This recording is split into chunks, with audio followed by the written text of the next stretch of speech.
Qu'est-ce que le sida? Alors le sida, c'est une maladie qui est provoquée par le virus du sida, le VIH, qui est une infection sexuellement transmissible.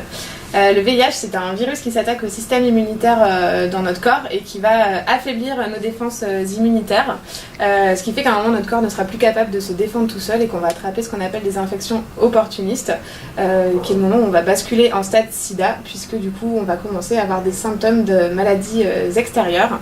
Donc c'est ce stade-là qu'on appelle le stade sida.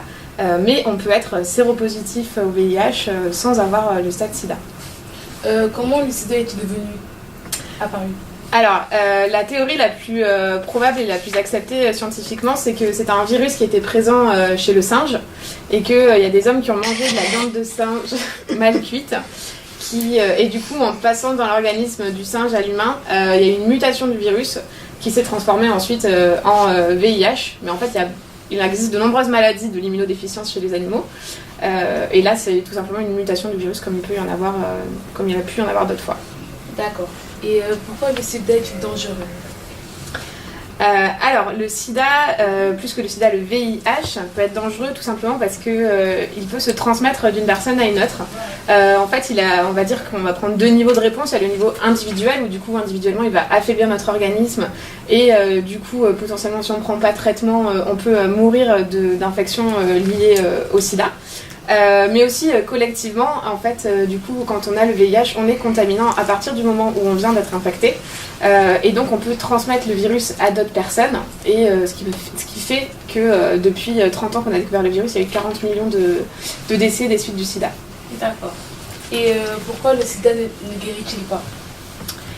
Il y a beaucoup de recherches sur le VIH et pour essayer d'en guérir, de trouver des vaccins, etc.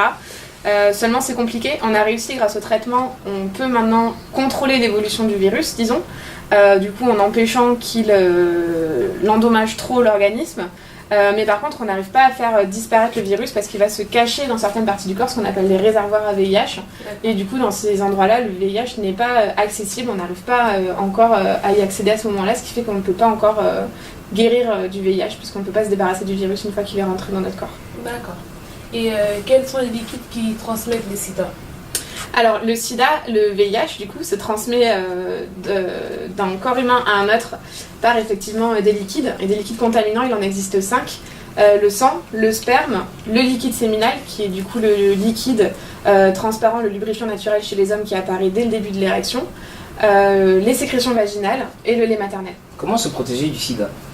Alors pour se protéger du sida, du VIH du coup, il y a plusieurs stratégies de prévention à adopter. Évidemment c'est du coup éviter les prises de risques ou se protéger pour éviter qu'il y ait des risques, notamment par exemple lors d'actes sexuels. Du coup on va utiliser des préservatifs pour se protéger lors des relations sexuelles, mais aussi se faire dépister régulièrement, c'est une manière de se protéger du virus, puisque plus on va connaître son statut tôt, plus on va pouvoir avoir un traitement qui sera d'autant plus efficace le plus tôt qu'il sera pris, et ainsi de cette manière aussi on contaminera moins les autres. Ce qui fait que voilà, donc se protéger avec des rapports sexuels protégés et se faire dépister régulièrement, c'est deux manières de se protéger du VIH.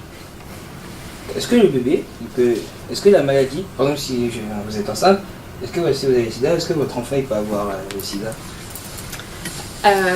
Alors oui, le virus du sida, le VIH, est transmissible de la mère à l'enfant, théoriquement en tout cas.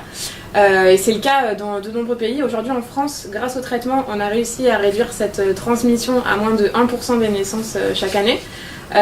Tout simplement, on va demander à chaque femme enceinte de faire un test de dépistage, c'est pas obligatoire mais c'est conseillé. Donc si la femme apprend son statut sérologique au moment de sa grossesse, on va la mettre sous traitement.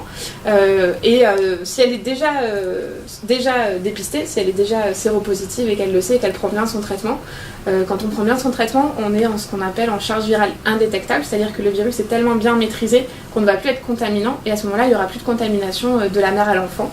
De la même manière, aujourd'hui, on arrive à maîtriser ça, donc on peut accoucher par voie naturelle. Sinon, dans certains pays, on peut favoriser les césariennes pour éviter la contamination, puisque la contamination va se faire notamment au niveau de l'accouchement.